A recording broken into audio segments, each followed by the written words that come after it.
xulka qaranka Soomaaliya ayaa galabta gaaray guushii ugu horeysay ee tartanka kubadda cagta ee Sakafa Senior Challenge Cup ee ka socda dalka Uganda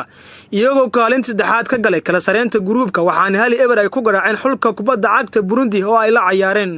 xulka qaranka Soomaaliya ayaa kulankan soo galay iyagoo u baahan guul kadib markii ay guul darro kala kulmeen kulankii kan ka horeeyay xulka kubadda cagta ee Uganda koobka Sakafa Senior Challenge Cup ee 2019 daqiiqadii 40aad ayuu xulka qaranka ee Soomaaliya hoggaanka u dhiibay ciyaarta kadib markii uu xidiga qadka dhexe ee Umar Maxamed gool qurux badan u dhaliyay xulka Soomaaliya wasiirka dhalinyarada iyo ciyaaraha xukuumadda federaalka ee Soomaaliya xildhibaan Khadiija Maxamed Yiri oo la hadashay idaacadda kulmiye Muqdisho ayaa guul taariikhi ku tilmaamtay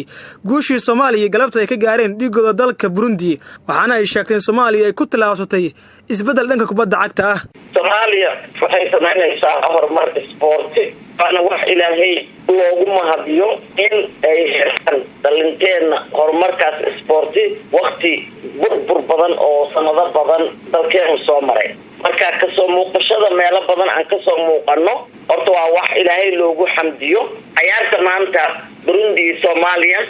tartankaas maalmahan socday Sakafa sida ay Soomaaliya horena waxaan la soo ciyaarnay walaalahan reer Djibouti Uganda maanta waxaana u dhiman hadii Allah ogolaado waxaan rajaynayaa iyo meelihii aan ka soo muuqan jirnay Soomaaliya lagu yaqiinay inaan ka soo muuqano waana u hambalyeynaya xulka qaranka Soomaaliyeed iyo macallimiintooda iyo xiriirkooda iyo dhammaan bahweynta isboortiga oo ku wada faraxsan waa hiwaayada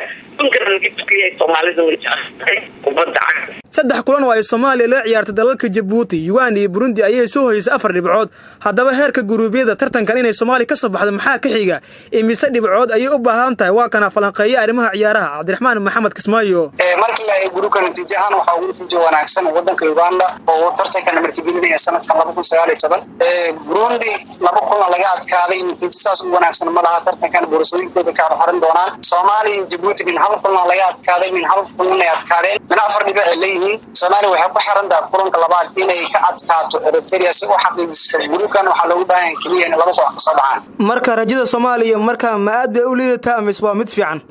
rajada Soomaaliya tartankan markii la eego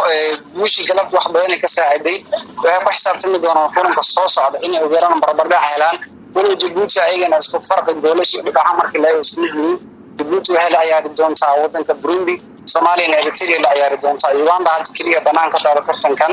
marka Soomaaliya ugu yaraan waxa uu weyn qanay karto waxa banaanka timaado inay guul hesho maaha markii ugu horeysay ee xulka kubadda cagta qaranka Soomaaliya uu ka qayb galo tartanka bariga iyo bartamaha Afrika ee Sakafa Senior Challenge Cup hadaba kulamadii hore ee Soomaaliya Djibouti ee la gashay barbardhac iyo midkii Soomaaliya la garaacay ee Uganda iyo kii galabta marka loo eego maxaa iska bedel kubadda cagta Soomaaliya iyo heerka shaxda ee tababaruhu galabta adeegsaday su'aashaasi waxaan weydiiyay wariyaha ciyaaraha idaacadda kulmiye Maxamed Shuuriyo Nuur maxaa keenay isbedelka kulankan Soomaaliya Burundi markaynu qiimeeyno sidaad la socotid xul qaran marka la diyaarinayo waxay u baahan tahay in waqti ay ciyaartoydu isla sii qabsadaan xulku la sii xareeyo inta muusan marin xulka qaranka Soomaaliya macallin iyo saddex ciyaartoy ayaa ka tagay Muqdisho waxay gaareen Kampala ciyaartoy dalal kala duwan ka yimi ayaa tagay magaalada Kampala waqti ma jirin tartanku uu bilaabmay ciyaarihi ayaa hore laga galay marka taasi waxay keentay in loo baahnaado in macallinka ciyaartoydu uu ku tijaabiyo garoonka waxa laga yaabaa falsafad inuu adeegsaday 4-3-3 ama 4-2-3 hal ah kulamadii kala duwanaa ciyaartoyduna sidaas oo kale qaarna uu keedka ka soo saaray kulamada qaarna uu keed gelinaya marka in sidaas uu macallinka isbedelo u sameeyo saddexda ciyaarood waxa keentay inuusan waqti ku filan u helin in ciyaartoydan la isku wada helo tababar la sii wada siiyo hal system ama hal qaab loo dejiyo marka shaxda ugu fiicnad galabta ayuu garoonka ku galay waana tan keentay inuu Burundi gool wax kaga badiyo Uganda ayaa gruubkan ku hogaaminaysa 9 dhibcood halka Eritrea ay soo gashay kaalinta labaad kadib markii 3 eber ay ku garaacday xulka Djibouti iyadoo leh 6 dhibcood halka Soomaaliya ay ku jirto kaalinta saddexaad iyadoo leh 4 dhibcood waxaana tartankan gabi ahaan bay isaga haray xulka kubadda cagta ee Burundi